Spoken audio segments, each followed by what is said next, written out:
Hey everyone, this is Turd Flinging Monkey. Welcome to part 4 of Sun Tzu's The Art of War. Today's chapter is called Formation. And this is actually an extremely important chapter.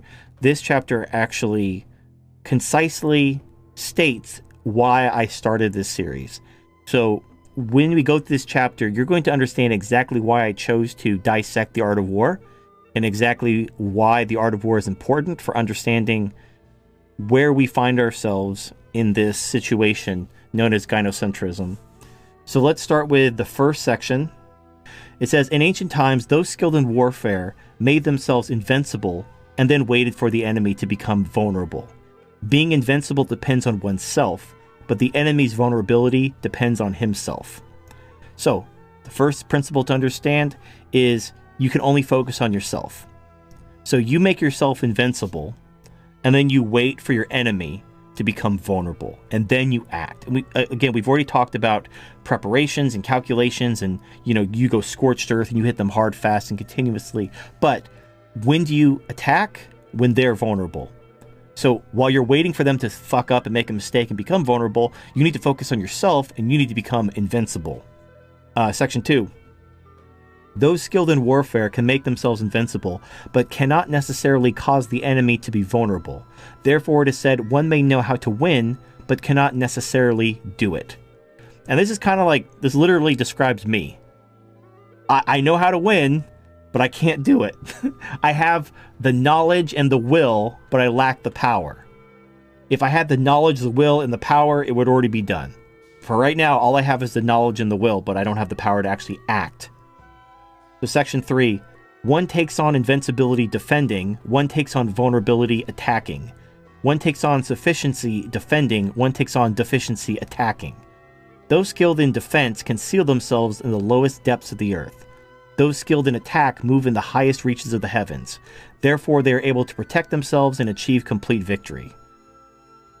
I mean, you see the pattern in this chapter. It's basically focus on yourself, shore your defenses, understand that when you are attacked, the person attacking you is making themselves vulnerable. Like our previous chapter, if you're outnumbered, you need to get the fuck out of there. Or you need to use the tactics we went over last time. You don't want to fight a battle you can't win. So if you're being rolled by superior numbers and you can't win, you shouldn't be there. But assuming, it's more or less equal, if they're attacking, you're defending, you have the advantage. So you just wait. Let the enemy attack you, you let them make themselves vulnerable, and then you fucking crush them. I don't know if it's true, basically what Hannibal did during the Battle of Cannae. Well, it's different. But basically he pulled back his troops. I mean, like a crescent type formation. He pulled back his troops and then surrounded them. And then destroyed them like that. Yeah. Yeah, here's the problem with Carthage, is they basically wanted to be left alone. So whenever they defeated Rome, they basically told Rome to leave them alone and then went back to what they were doing, which allowed Rome to rearm, retool, and come after them again. Mm-hmm. So what they should have done, they should have smashed Rome, burned it to the ground, and just destroyed it completely, and then obviously it would have been left alone then. So when you have the advantage, that's why we talked about, I think in chapter 2, you crush the enemy. You crush them mercilessly. You leave no blade of grass standing when you're done. No prisoners. Yeah, you crush them. That's all you have. Because look at what happened with Carthage. They defeated Rome, I think more than once too. There were several wars, but eventually Rome won. And when Rome won, they destroyed Carthage. So basically, Rome had the will to destroy Carthage, but Carthage didn't have the will to destroy Rome. So when Carthage won, they just went back to Carthage and said, Rome, leave us alone. Do your thing, leave us alone. But then when Rome defeated Carthage, they destroyed everything, killed everyone. It's very much like how we do wars today. Yeah, you gotta look, if you're gonna go to war, if somebody's fucked with you hard enough to cause you to declare war on them, then fucking end their shit. Don't fucking pussyfoot around and okay, we'll bomb you for a bit and then we'll rebuild your roads and your infrastructure, we'll give you democracy. No. You're giving them money for fucking with you. What kind of message does that send? Okay, so it's section 6. Perceiving a victory when it is perceived by all is not the highest intelligence. Winning battles such as the whole world cries excellent is not the highest excellence. For lifting an autumn down is not considered great strength. Seeing the sun and the moon is not considered a sign of sharp vision. Hearing thunder is not considered a sign of sensitive hearing. In ancient times, those who were skilled in warfare gained victory where victory was easily gained. Therefore, the victories from those skilled in warfare are not considered of great wisdom or courage, because their victories have no complications. No miscalculations mean the victories are certain, achieving victory over those who have already lost. Therefore, those skilled in warfare establish positions that make them invincible and do not miss opportunities to attack the enemy. So, okay, what they're saying is that if you want to be a good, excellent in warfare, which is the term used a lot in Art of War, your victory should be so absolute that it appears that, like, you didn't even do anything. Like, victory was so assured that nobody's even surprised you won. You destroyed them so effortlessly. It's like, well, of course you won. Anyone could have won.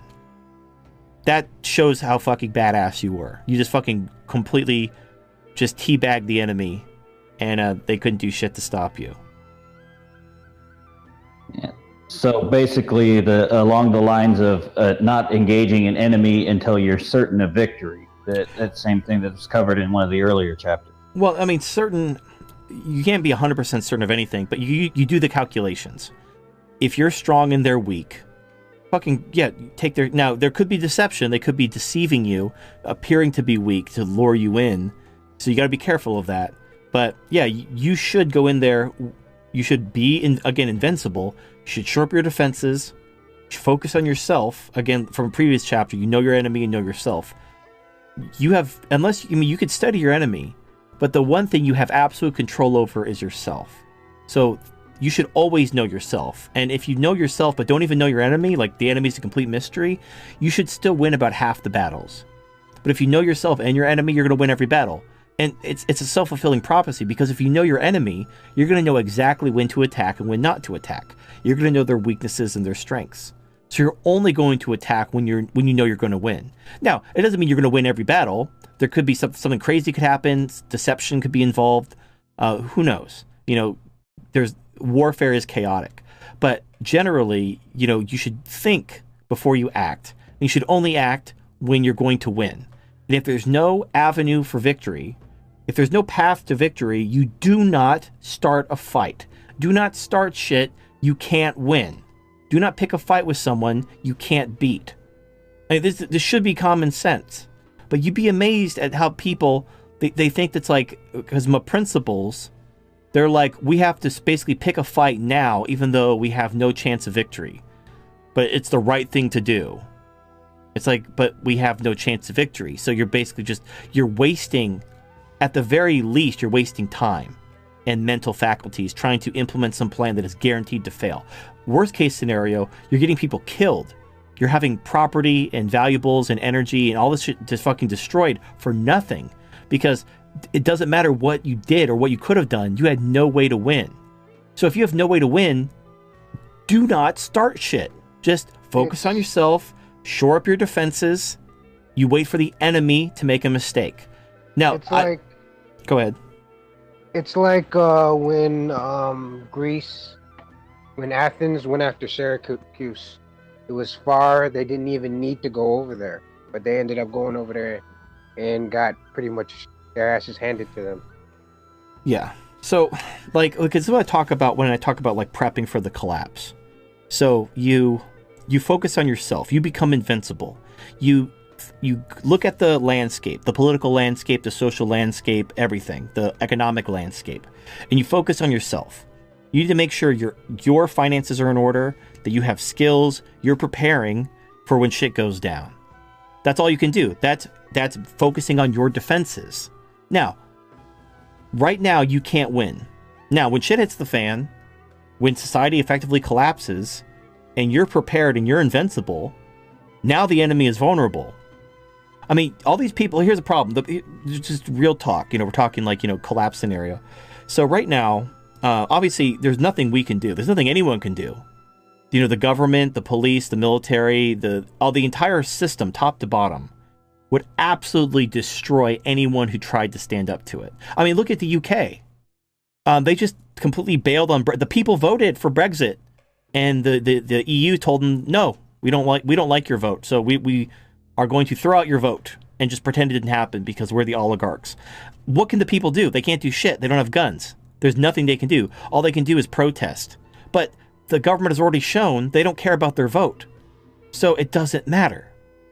Like, you could protest all you want. The protests only work when you have like a democratic system where when you get people energized, they can affect change.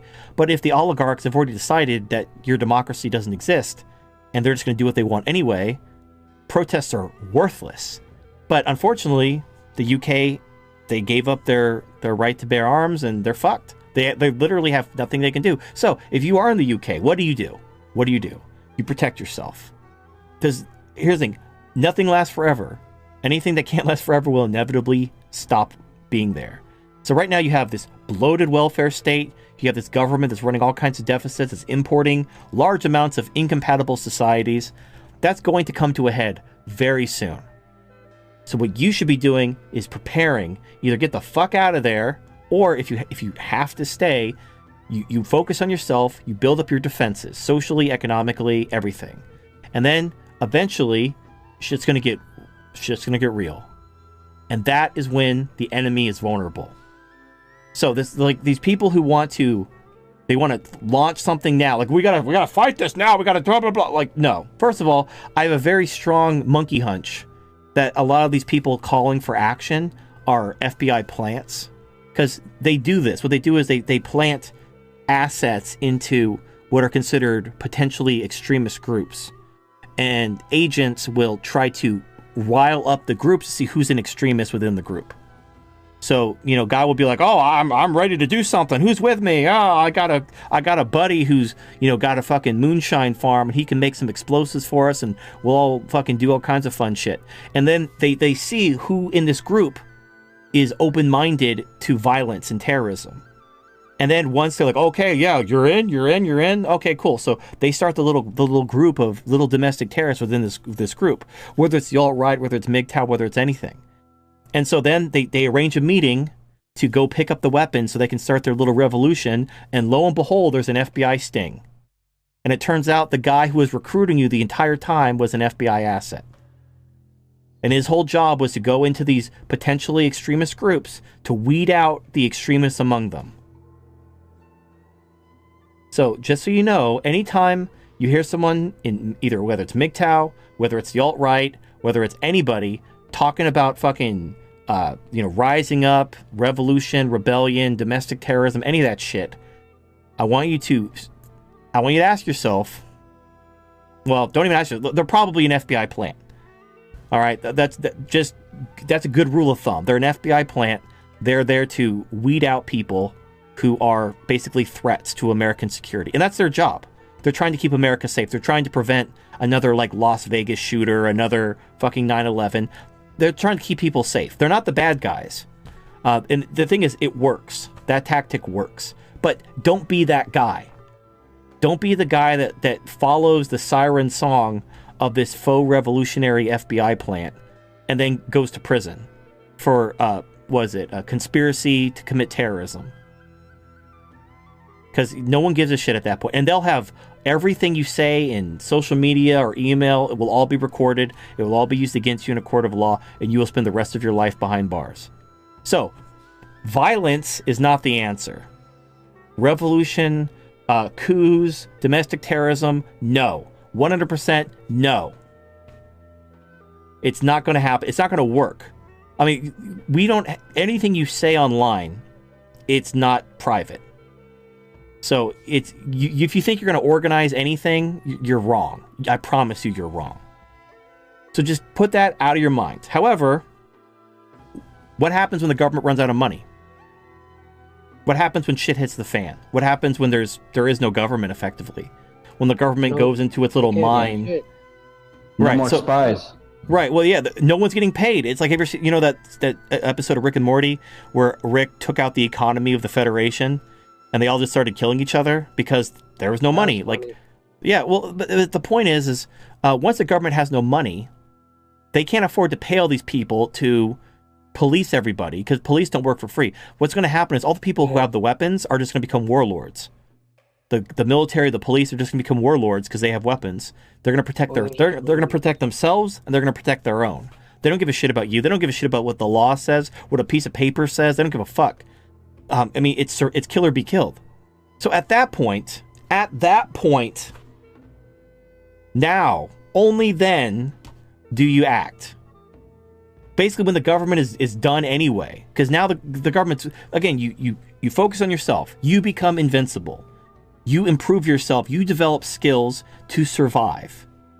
Or just get the fuck out. Find another country to live in, honestly. That's probably the better solution. But if you absolutely are dead set on staying in a country that's facing collapse, then you focus on yourself. You focus on your survival. So, Section 12. Therefore, a victorious army first obtains conditions for victory, then seeks to do battle. A defeated army first seeks to do battle and obtains conditions for victory. Those skilled in warfare cultivate the way and preserve the law. Therefore, they govern victory and defeat. The factors in warfare are: first, measurement; second, quantity; third, calculation; fourth, comparison; and fifth, victory. Measurements are derived from ground, quantities are derived from measurement, calculations are derived from quantities, comparisons are derived from calculations, and victories are derived from comparisons. A victorious army is like a ton against an ounce. A defeated army is like an ounce against a ton. The victorious army is like pent-up water released, bursting through a deep gorge. This is formation. I mean, all we can do is hope. All we can do is hope that when the dust settles, the right people survive and rebuild society in the right way. That's what we're talking about. That benefits the individual. But it could just as easily be a bunch of, the worst people imaginable trying to basically create some dictatorship, making statues and pyramids in their honor, enslaving everyone. I mean, the nature of chaos is that it's unpredictable. However, this is why men who care about their freedom need to be the ones preparing. Because the people who, honestly, if you look at the people who are the worst offenders, talking like the fucking bottom of the barrel scum, like, they are not going to survive a year. They are not going to survive shit. They're completely... They won't survive 6 weeks. They're completely addicted to their welfare checks. If their welfare check is a day late, they'll fucking start rioting. They will because they don't have the skills. So they're gonna take care of themselves. Frankly, they're not the problem, and that's a good thing. So if men who value freedom and understand what the problem is focus on themselves, strengthening their defenses, both socially, financially, economically, everything. Focus on yourself. Become invincible. How do you become invincible? Fucking learn survival skills. Go your own way. Become a prepper. Become a prepper. Become a MGTOW. This is how you protect yourself. You prepare and you protect yourself, and then hopefully, when shit hits the fan, and most of the problem people will kill themselves very quickly, I might add. And then it's going to motto. Yeah, and then it's going to be then it's fucking hockey mask time. And that's when you act. That is when you act. You are strong and they are weak. And that is purge day. And then purge day, it will be a very bad day for many people. But hopefully after purge day, we'll have rebuilding day. And if enough men who are preppers, who are MGTOW, who are red-pilled, who understand what the problem is, who value individuality and freedom, survive, then we have a very good chance of being, because I always talk about, like, I want someone, the right man, in the right place at the right time. The men who rebuild society, if they're red-pilled, that's all I want. That's my dream. That will validate my life if the men who rebuild society are red-pilled. And so that is why I'm doing the series. That is why my channel exists. I'm trying to build that group of men. I'm not trying to build like a 51% majority of men. That's never going to happen. But we don't need a 51% majority. Not right now. After shit hits the fan, we need to be the ones who survive and rebuild. And then we can create a better world for everyone. But anyway, that is chapter 4. Formation. Any final thoughts, comments, questions, emotional outbursts? I do have a question. What's up? So, okay, so we've been actually talking about how this goes into the grander scale. However, how does this tie into your personal life? Because everything you talk right now, it has tied into my personal life. So I just wanted to know how it ties into your personal life. Well, the first part, basically, those skilled in warfare can make themselves invincible, but cannot necessarily cause the enemy to be vulnerable. So you have to understand, I mean, people use the word culture war a lot. I know we talk about gynocentrism, the war against men and masculinity. Those are a little bit hyperbolic, but they're really not. There is a war against men and masculinity. There is a war, like trying to promote this bonobo bullshit to try to cause female domination. So there is a war against you. However, you can't cause your enemy to be vulnerable. And right now, the enemy is not vulnerable. The enemy has all the power. So what can you do? You have to make yourself invincible. Again, those skilled in warfare can make themselves invincible. That's what you should be focusing on. You can't, this is the problem I get into debates with these MRAs and everybody who tell me I'm not doing enough to fix the problem. Going MGTOW isn't solving the problem, TFM. Fucking your sex doll isn't going to fix Western civilization, TFM. What are you doing to save Western civilization, TFM? I can't defeat the enemy now. What I'm trying to do... You're doing more than they are. Well... I appreciate that. Because you're talking about it, which is what we all need to be doing. Talking about it. Well, it's more than just talk. You need to take action. Preparing. Yeah, but not. I'm not talking about violent action. Like sedition or anything. No, again, or no. Protesting or right, all that shit. Right. Blah. Again, Section 2. Those skilled in warfare can make themselves invincible. That is the action I'm asking you to take. I'm not asking you to protest. I'm not asking you to fucking do anything. Focus on yourself. Become invincible. Learn prepping skills. Go MGTOW. Protect yourself legally, socially, and economically. Because we need you to survive. If MGTOW men don't prepare and they die along with most of the general population, then we don't have a chance to be the men who can control how society is rebuilt afterwards. So MGTOW, more than any other group of men, have to focus on their survival. And the thing is, if you're MGTOW, you should already be valuing your survival. That's kind of the essence of MGTOW, is surviving and focusing on yourself and going your own way. So this should be obvious. But you just need to, don't just be like, oh, I'm walking away from women, I'm good. Because bad times are coming. It's not just about yes means yes and me too. I mean, legitimate horror show bad times are coming with an H, not a W. Anyway, yeah, so that's chapter 4. So chapter 5 is going to be force. That'll be fun. We will discuss chapter 5 next time on Sun Tzu's The Art of War.